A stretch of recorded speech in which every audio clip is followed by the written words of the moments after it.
تو اس حملے کے کوئی مضمرات سامنے آتے ہوئے نظر نہیں آ رہے، لیکن باقی طاقتیں جیسے امریکہ ہو گیا، برطانیہ ہو گیا اور دیگر ممالک ہو گئے، وہ اس کو اپنے مقاصد کے لیے استعمال کریں گے۔ اور کچھ لوگ یہ بھی کہہ سکتے ہیں جس طرح سے پاکستان اور ایران ایک دوسرے کے سامنے آ گئے ہیں، یہ تو پھر ان کا ایجنڈا ہے۔ جس کا بھی ایجنڈا ہو، ان کا اپنی جگہ پر ایجنڈا ہوگا، لیکن پاکستان کے خلاف، پاکستان کے ساتھ جس نے بھی جارحیت کی ہے تو اس کا جواب اسی طرح سے دیا جانا چاہیے تھا۔ ایران کو بالکل یہ واضح ہو گیا ہے، اس نے اپنی غلطی بھی تسلیم کی ہے۔ آئندہ کے لیے یہ ہونا چاہیے، بلکہ لازم ہے کہ پاکستان میں جو گروپ ایران میں بیٹھ کر دہشت گردی کرتے ہیں، اسی طرح سے جو پاکستان کے اندر دہشت گرد موجود ہیں، ایران جس طرح سے الزام لگاتا ہے وہ جا کر ایران میں دہشت گردی کرتے ہیں، تو دونوں حکومتیں مل بیٹھ کر کوئی لاہے عمل طے کریں۔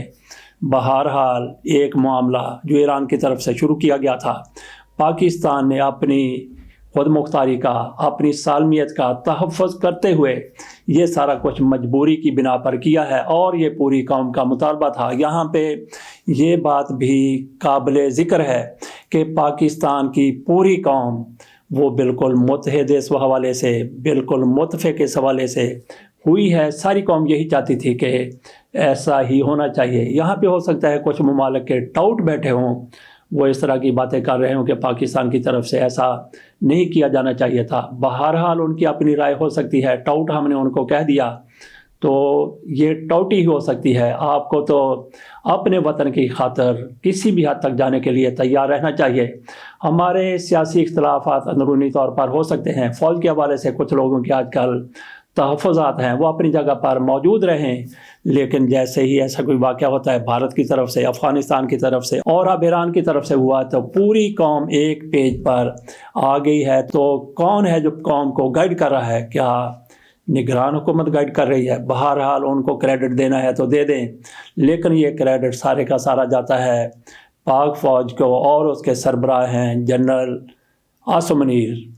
تو عاصم منیر صاحب کے حوالے سے آپ کے تحفظات ہوں گے، سیاسی معاملات سے وابستہ کچھ باتیں بھی ہوں گی، وہ اپنی جگہ پر ہیں، لیکن اس معاملے میں عاصم منیر کے ساتھ جس طرح سے آرمی چیف جس طرف دیکھتا ہے، پوری فوج اس طرف دیکھتی ہے، نہ صرف ایسے معاملات میں جیسے کہ کوئی ملک جارحیت پاکستان کے خلاف کرتا ہے، تو نہ صرف جس طرف آرمی چیف دیکھتا ہے پوری فوج اس طرف دیکھتی ہے، بلکہ پوری قوم متحد ہو کر، مضبوط ہو کر، متفق ہو کر، یکجا ہو کر، یکجان ہو کر اسی طرف دیکھتی ہے۔ آپ کے بھی اس حوالے سے کوئی تحفظات ہوں گے، وہ اپنے آپ پاس رکھیں، اپنے گھر رکھیں، اپنی چوری میں رکھیں، لیکن جس طرح سے ایسا کچھ ہوتا ہے تو اس کے لیے پھر ہمیں آرمی چیف کے پیچھے ہی کھڑا ہونا چاہیے۔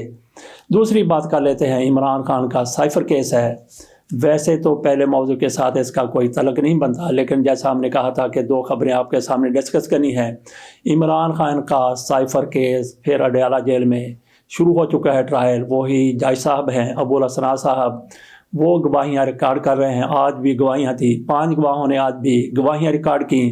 عمران خان موجود تھے، جج ابوالحسن صاحب اس کیس کی سماعت کر رہے تھے، وہاں پہ 5 گواہ آج پیش ہوئے، کل 17 گواہ پیش ہو چکے ہیں۔ تو آج بہت ہی اہم گواہ اعظم خان نے، جو عمران خان کے وزیر اعظم کے پرنسپل سیکرٹری رہے ہیں، انہوں نے گواہی دینی تھی۔ اس موقع پر عمران خان اور شاہ محمود قریشی کی طرف سے کہا گیا کہ لوگوں نے جنہوں نے گواہی دینی ہے ان کا قرآن پر ہاتھ رکھوا کر ان سے گواہی لی جائے۔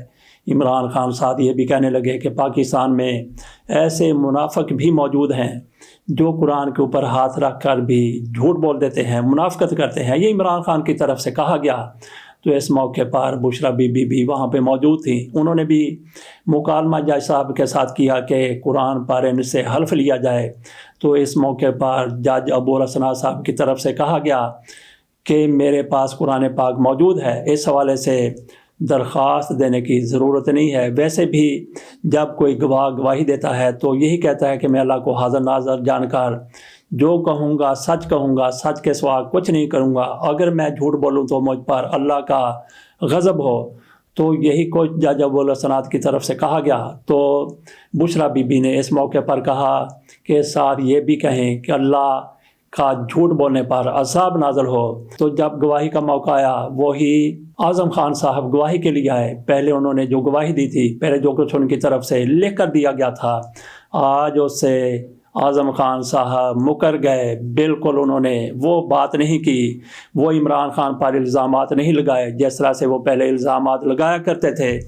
تو قرآن پر ہاتھ رکھ کر گواہی دینے کا یہ نتیجہ سامنے آیا کہ انہوں نے سچ بولا، اور عمران خان کے خلاف اس طرح سے جس طرح سے وہ زہر اگلتے رہے تھے اس طرح کا زہر نہیں اگلا۔ ایک بھی لفظ انہوں نے اپنی گواہی میں قرآن کو سامنے دیکھ کر عمران خان کے خلاف نہیں کہا، جیسے عمران خان پر کوئی حرف آتا ہو جس سے یہ کہا جائے کہ عمران خان نے کوئی ایسا کام کیا ہے جو ملکی سالمیت، ملکی خود مختاری کے خلاف تھا۔ تو میں آپ کے سامنے رکھتا ہوں اعظم خان کی طرف سے جو گواہی دی گئی ہے، قرآن پر ہاتھ رکھ کر انہوں نے گواہی دی ہے، قرآن کو سامنے رکھ کر انہوں نے گواہی دی ہے۔ ذرا ملاحظہ کیجئے کہ وہ کیا کہتے ہیں۔ سائفر کی کاپی سیکرٹری خارجہ نے وزیر خارجہ شاہ محمود قریشی کو دی۔ انہوں نے معاملہ اگلی صبح وزیر اعظم کے سامنے رکھنے کا کہا۔ وزارت خارجہ سے آئی کاپی لے کر وہ وزیر اعظم آفس گئے۔ اعظم خان مزید اپنے بیان میں کہتے ہیں کہ وزیر اعظم نے کہا وزیر خارجہ شاہ محمود قریشی سے اس پر بات ہوئی ہے۔ سائفر دیکھ کر بہت وزیر اعظم خوش ہو گئے اور اس معاملے پر عوام کو اعتماد میں لینے کا کہا۔ اعظم خان کہتے ہیں کہ وزیر اعظم نے کہا کہ یہ بتانا ہوگا کہ بیرونی عناصر پاکستان میں کیسے سازش کر رہے ہیں۔ وزیر اعظم کو میں نے کہا کہ وہ وزیر خارجہ سیکرٹری خارجہ سے ملاقات کریں۔ میں نے کہا اس ملک کے سفیر یا حکام سے وزیر خارجہ سیکرٹری خارجہ رابطہ کریں۔ میں نے مزید کہا کہ یہ سیکرٹ ڈاکومنٹ ہے، اس کی تفصیلات عوام کو بتائی نہیں جا سکتی۔ تو پہلے یہ کہا جا رہا تھا کہ انہوں نے عمران خان کو روکا کہ ایسی تفصیلات عوام کو نہیں بتائی جا سکتی، لیکن عمران خان نے وہ ساری تفصیلات لوگوں کو بتا دیں۔ لیکن آج جب اعظم خان قرآن پر ہاتھ رکھ کر حلف دے رہے تھے تو انہوں نے ویسا نہیں کہا۔ انہوں نے کیا کہا انتہائی زیادہ اہم ہے، ذرا غور سے سنیے۔ اعظم خان کیسے مکرے جب قرآن پاک سامنے آ گیا؟ مکرے نہیں بلکہ آپ اس کو کہیں کہ کس طرح سے وہ سچ بولنے لگے۔ پہلے کہتے تھے کہ عوام کو دکھا دیا گیا، لیکن اب انہوں نے کیا کہا؟ میں نے کہا سیکرٹ ڈاکومنٹ ہے، اس کی تفصیلات عوام کو بتائی نہیں جا سکتی۔ وزیر اعظم نے مانا کہ یہ پبلک نہیں کی جا سکتی۔ جس کے بعد بنی گالہ میں ملاقات ہوئی جس میں وزیر خارجہ سیکرٹری خارجہ تھے۔ بنی گالہ میں سیکرٹری خارجہ نے ماسٹر کاپی سے سائفر پیغام پڑھا۔ بنی گالہ میں میٹنگ میں فیصلہ ہوا کہ معاملہ وفاقی کابینہ کے سامنے رکھا جائے۔ مارچ کے آخری ہفتے میں یہ ملاقاتیں میٹنگز ہوئیں، کابینہ اجلاس بلایا گیا جس میں وزارت خارجہ کے نمائندے نے ماسٹر کاپی سے پیغام پڑھا۔ اعظم خان مزید کہتے ہیں کہ کابینہ نے معاملہ نیشنل سیکورٹی کمیٹی میٹنگ میں رکھنے کا فیصلہ کیا۔ نیشنل سیکورٹی کمیٹی میں امریکی سفیر کو طلب کرنے اور احتجاجی مراسلات تھمانے کا فیصلہ ہوا۔ وہ جب تک وزیر اعظم ہاؤس میں تھے کاپی وہیں رہی۔ پھر عوامی اجتماع میں کاغذ لہرایا گیا، پڑھا نہیں گیا۔ اعظم خان کہتے ہیں کہ عوامی اجتماع میں عمران خان کی طرف سے کاغذ لہرایا گیا، پڑھا نہیں گیا۔ پہلے کیا کہا جاتا تھا؟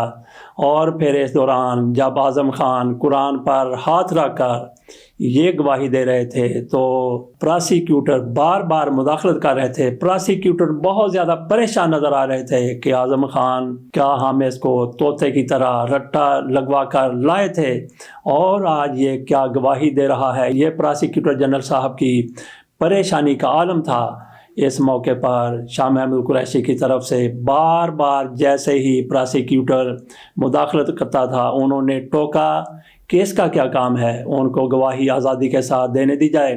تو ناظرین یہ تھا کچا چٹھا اعظم خان کے بیان کا، جس کو لے کر یہ لوگ بڑے پر امید تھے کہ عمران خان کی بچت اب ناممکن ہے، لیکن اللہ کی طرف سے عمران خان کو شاید غیبی امداد آ گئی کہ اس بندے کا ضمیر جو سو چکا تھا، ویسے تو جس طرح کے ان کے بیانات سامنے آئے تھے یہی لگتا تھا کہ ان کا ضمیر مر چکا ہے، لیکن نگاہ مرد مومن سے بدل جاتی ہیں تقدیریں۔ تو شاید کوئی ایسا مرد مومن ملا جس نے اس شخص کا ضمیر زندہ کر دیا۔ بہرحال اگر سویا ہوا تھا تو جاگ گیا۔ اس کے ساتھ اجازت دیجیے، اللہ حافظ۔